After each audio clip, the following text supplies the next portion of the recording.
When you first get here, you don't know how hard to work, you don't know the expectations, the fact that every year they're playing to win a national championship. We're the #1 team in the country. We got 1 bucket in 20 minutes. Let me know when you figure it out, okay? You come to UConn to reach your potential, be the best player you can be, and win a national championship or win national championships. If you just have one, it's really not that big of a deal. So if you want to be great, you have to have more than one. You don't ever see a player come in here and leave the same player. They are always better. You can't do the same dumb stuff as a senior that you did as a freshman. Our circle, our group, our team, this is what we say. These are our expectations. You got to say to yourself, I'm not going to look like I don't know what I'm doing. Because maturity is you put what happened behind you and you move on. I'm not interested in that false sense of posturing. You walk out there with your chest down, your back up, and you're like, I'm something. And then the first time someone smacks you in the face, you start crying. That's not the way we raise you in this program. Every shot you take in this drill, every shot you take in the shooting drill, every time we scrimmage, in your mind, every shot you take is a game winner. You understand? And you treat every shot the same way.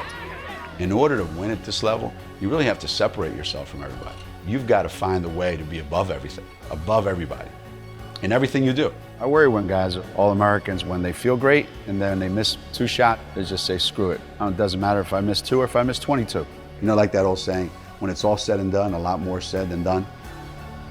I've seen that, and I don't want to be that. Right now, this team doesn't expect a lot of itself. Right now, this team just accepts whatever happens, happens. So we got a long way to go.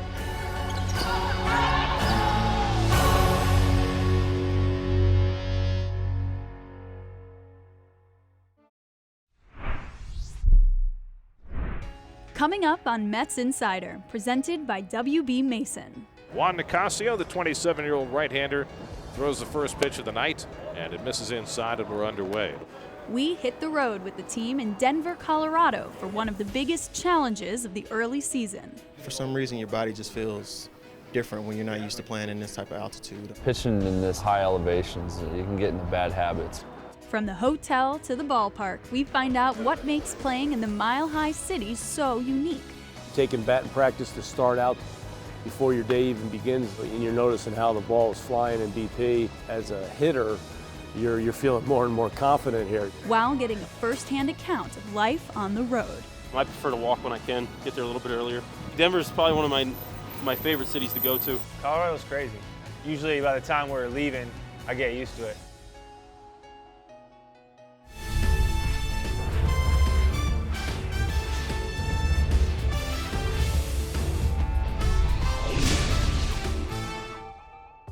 Welcome.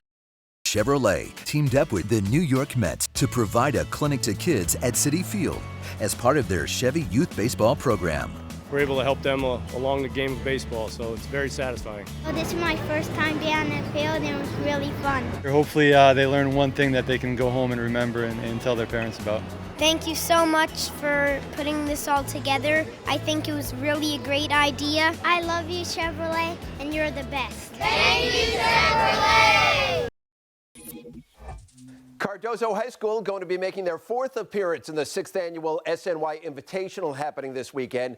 For senior center Francisco Williams, it is his first time representing Cardozo in the tournament. And it's all thanks to a second chance both he and his mother were given.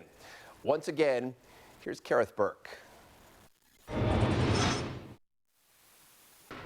In 2010, Francisco Williams was a promising freshman basketball player at Cardozo High School. But just a year later, everything changed. His mother suffered a stroke that left her in the hospital for months. It was hard, because she's the one that raised me, really. She raised me, my brothers, and my sisters. So if anything happened to her, who do I go to?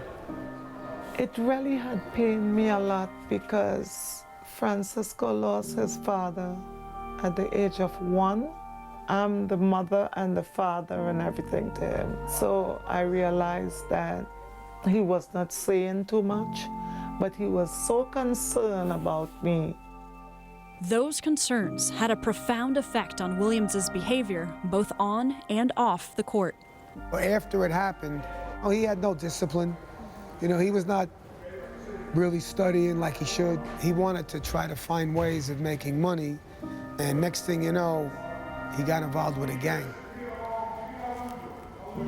I started hanging out with the wrong people, they tried to make me do a little stuff here and there to get some money so I could provide for my family, but I wasn't thinking at the time. I was just like, well, I should do this because it will help out my family.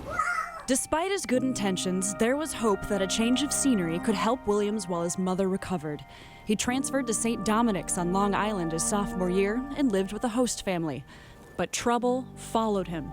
After getting kicked out of St. Dominic's for disciplinary reasons, he moved back home. It was a familiar face that helped Williams get his life back on track at Cardozo. Coach Leclerc actually got me back in, and he put me on the right path and just sat me down and was like, listen, this is your last chance. You got to do right or that's it. I think he appreciates being back here now. A lot of times kids don't appreciate what they have here until it's taken away. Now in his senior season at Cardozo, Williams is hoping to make up for lost time. He knows that basketball could have a huge impact on bettering life for him and his family. I want to go to college for free, so it's very important to me that I do good so my mom won't have to pay for me. But I do believe he's worthy of a scholarship. If not low Division I, definitely somewhere Division II.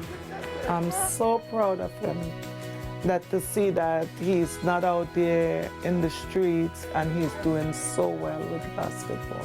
Time will tell if colleges will start to take notice, but right now, the only person he wants to see in the stands is his mother. She never saw me play before. She was always busy with work. Hopefully I'm trying to get her down to a game sooner or later when she gets a little bit better. I mean a lot. For the 4th year in a row, New York area Chevrolet dealers have partnered with local youth baseball leagues in an effort to give back to the community. Little Neck Douglaston Little League is just one of many leagues benefiting from the Chevy Youth Baseball program. We allow the teams to select what they need the most. It could be baseballs, it could be helmets. Some people, may not really realize it, but it is a big help for a lot of the parents. I'm so thankful that Chevrolet cares so much.